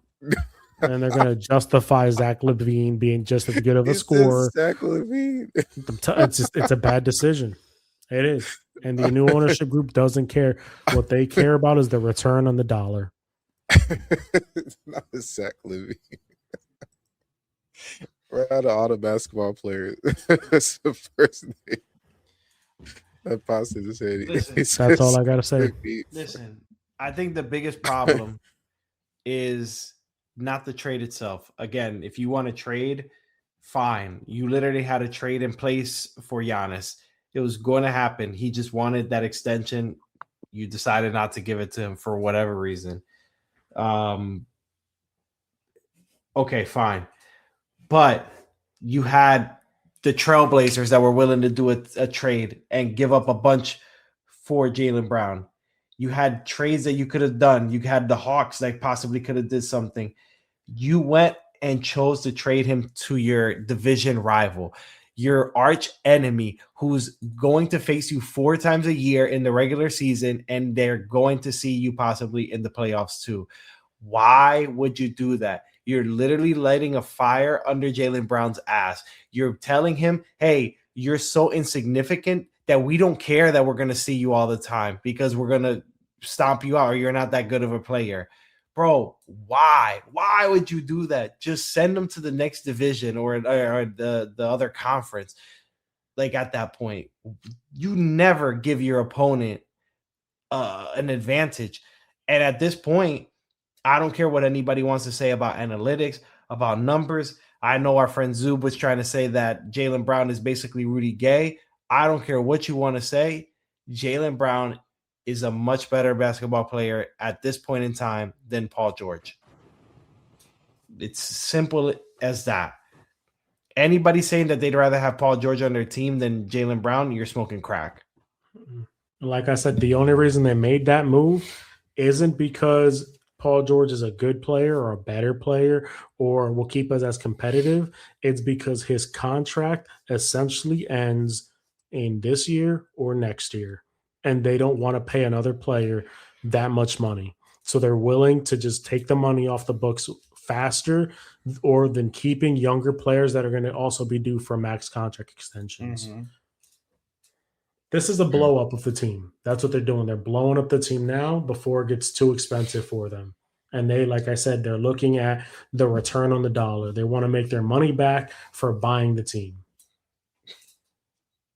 Good Lord. And I'm not okay with that, and I'm not standing by that. So, sayonara.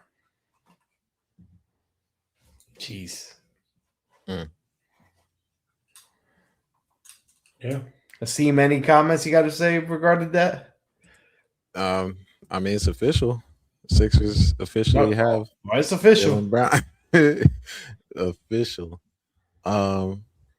Yeah, I mean, Carlos, there are teams that have not won a championship. There I'm are not teams going to that follow them, have and not- I'm not have going not to become a bandwagon. been to a championship. There are teams that, haven't won a championship in the past 5 to 10 years, and your team has just won one, 2-3 years ago. So you have that silver lining. And if it means, a couple years of suffering as a fan, I know you will persevere and survive through these bad decisions, because the bad decisions will come back, to haunt the ownership, at least, because it happened with the Mavericks. They got new ownership for that terrible of a trade, and they still had the first pick in the draft. Now we all know what that was. That was Adam Silver gifting the Mavericks for putting Luka Doncic in the golden team of the NBA. Now, the reason why I agree with everything you're saying, the reason why, again, I'm saying that I'm not going to follow a team and I'm not going to jump onto another team is because I've never been a bandwagon fan. And the reason why I'm now leaving my fandom of the Celtics behind me and looking just with players is because of the ownership there. And I don't support what the ownership is doing. I don't respect what the ownership is doing. And I don't want anything to do with that ownership team. If that's all they care about, the return on the dollar, why am I going to invest my time, my passion with a team if they're going to draft, let's just say they draft, the next big thing. Yeah. And the next big thing, 5 years later, he gets his super max contract extension. Well, we don't feel comfortable paying him that super max contract extension, and then they trade him off because that's the direction this team is going in. He couldn't afford to buy the team himself, so he needed a backer. The backer is an organization that has no care about the sport. They have no care about the players. They just want the return on what they invested in. I'm not there for that. I'm not. So with that being said, I'm done. I already see it. I'm going to still support Jason Tatum. He is still my guy. I still support Derek White. He's still my guy. I'm going to support Jaylen Brown in Philly. He is still my guy. But I don't support what the Celtics and the organization is doing. It's nothing against the players. It's nothing against the coaches. It is strictly on the ownership group, and I don't respect it.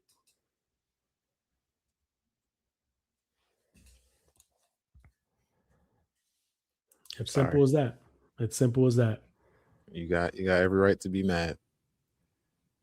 I don't. It's being mad, and it's just understanding where the team is going. Yeah. And I don't respect it. I don't respect them. I don't respect him. And honestly, I have the right to not want to support that. So I'll be happy. Say the Celtics somehow win the championship next year. I'll be happy for Jason Tatum, for Joe Mazzulla, for Derek White, for Peyton Pritchard. But I'm not going to be happy for the ownership group. I'm not going to be happy for Brad Stevens. I'm not going to be happy for Paul George. Because I've never liked Paul George. I've always thought he was a prima donna. I've always thought he cared about his off-the-court life more than his on-the-court life. And quite frankly, just not a fan of his game.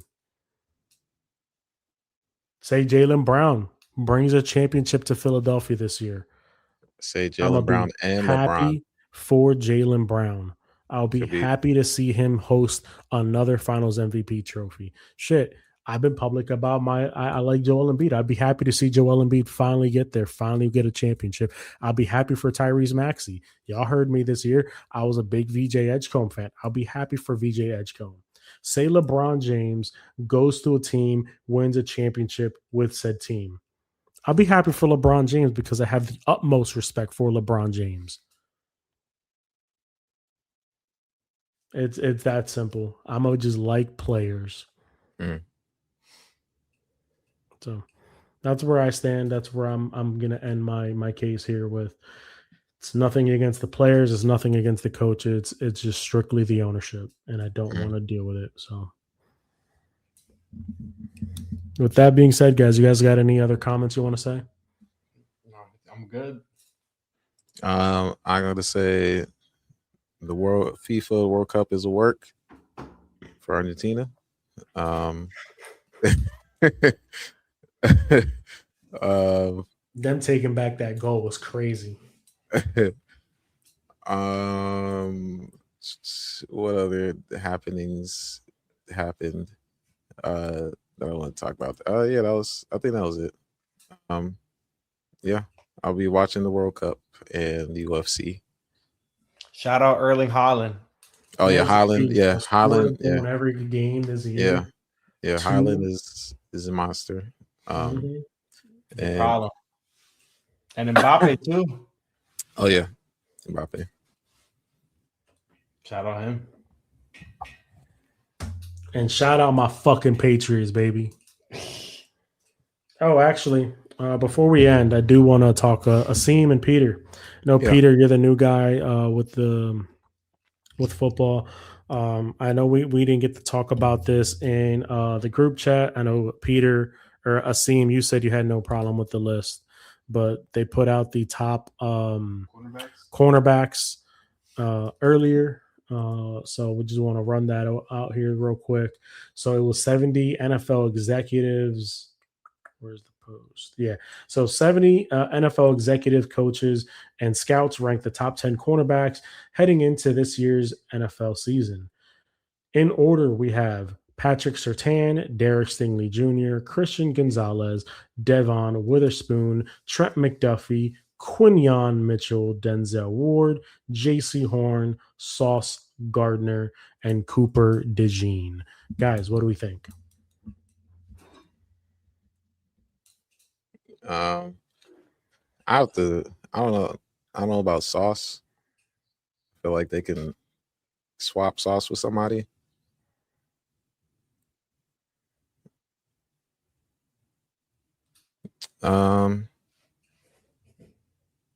Yeah, like I said, I didn't really have that much of an issue with the list. Yeah, I really didn't. How about you, Peter? I don't know none of these players except for Gonzalez, who's from New England, correct? Yep.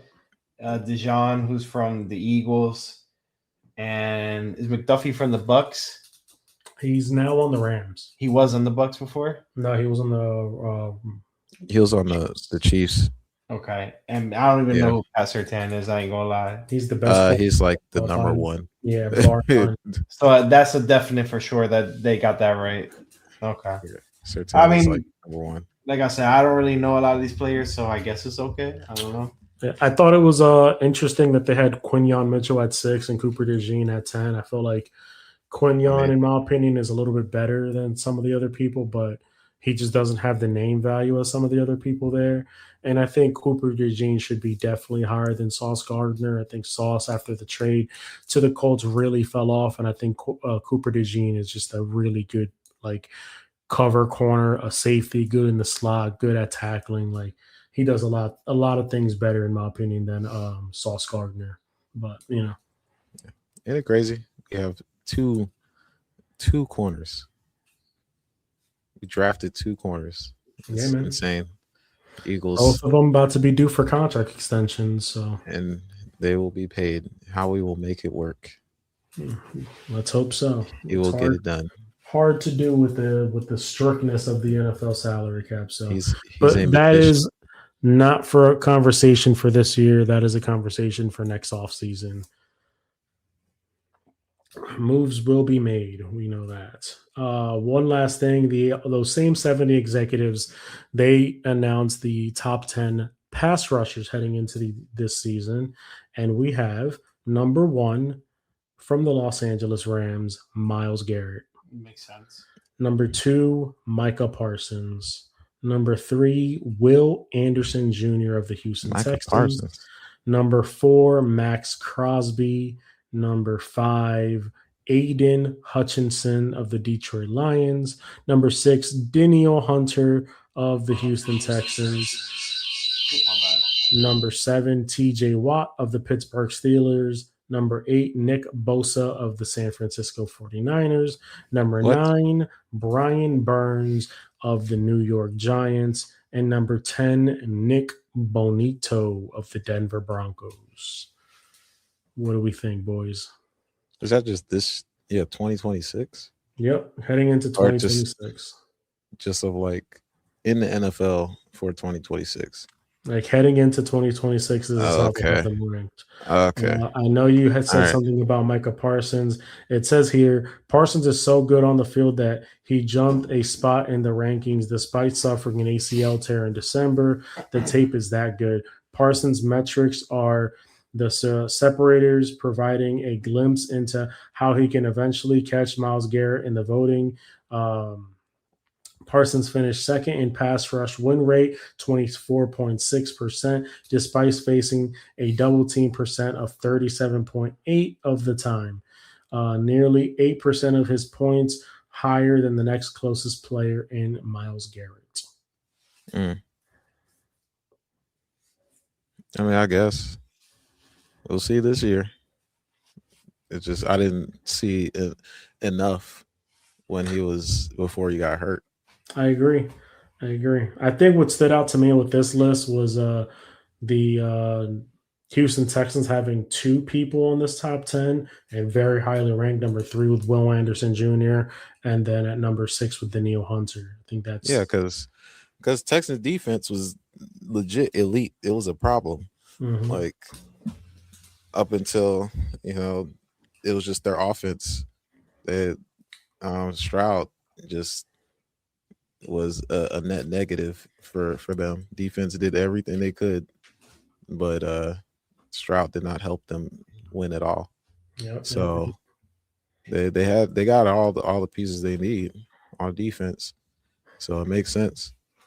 Yeah. Crosby, I know Crosby was hurt, but I agree Crosby should be up there. Yeah, Crosby is fine. Hutchinson is up there. I agree. I thought it was crazy that they didn't have any Philly players there. You guys been bolstering that path forever now. For edge, as far as edge, I don't think we have like elite edge rushers. Yeah. Yeah, Oscar one is definitely for sure the number one. Oh yeah, 100%. Absolutely. Hey, it's going to be an exciting time. Next week, what I want to do with you guys is the win-loss record for our teams. I know we kind of did it before, but now we have the schedule is out, when we're going to play the team, where we're going to play the team. So that'll be something fun to do. I'll let you guys do some research on that. And so then, just the team? Yeah, just our teams. We'll go over each of the teams, how we think, and then I will take notes on that. So that way, at the end of the year, we can see who got the best percentages there for each of the teams there. So. But with that being said, guys, it is 12:30 for us. I know Wasim, you probably have work in the morning. I know Peter. I'm good. Are you off tomorrow? No, I work. He works in the morning as well. I'm good. I'm on leave. I won't be back to work until at least the 24th, so I'm going to be chilling. From myself, from Asim, from Peter, have a good night, everybody. Good night. Peace.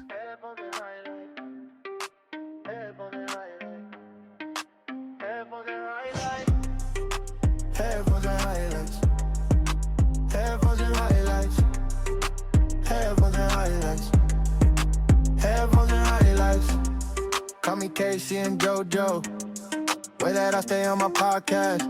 I've been on ESPN all day. Only break that I take is to dodge cash. I don't stop with the beat, ain't no ball hog. Need a tag in this beat, no dog park. Got the crack in the screen, still log on. Now I'm back on my Dean, can't fall off. Yeah, top of the league, I was a hot topic. Over the feet, I'm on top of the green. So I'm Copper Supreme, me and the gang in this thing. Ain't no stopping the team, so you should be following me. I can see it all coming, I've been watching the stream. Put a call to my mom, put a call to the queen. Get a call from my job, say I'm on it 15, I'm gone. Headphones and highlights. Headphones and highlights. Headphones and highlights. Headphones and highlights. I've been thinking about the game. I've been thinking about the money and the fame. Got my fingers on the trigger and I'm aim. If they want it, then they get it in my lane. I've been thugging in my J's, I've been thugging in my Nikes. I've been ballin' all night. I've been rolling all night.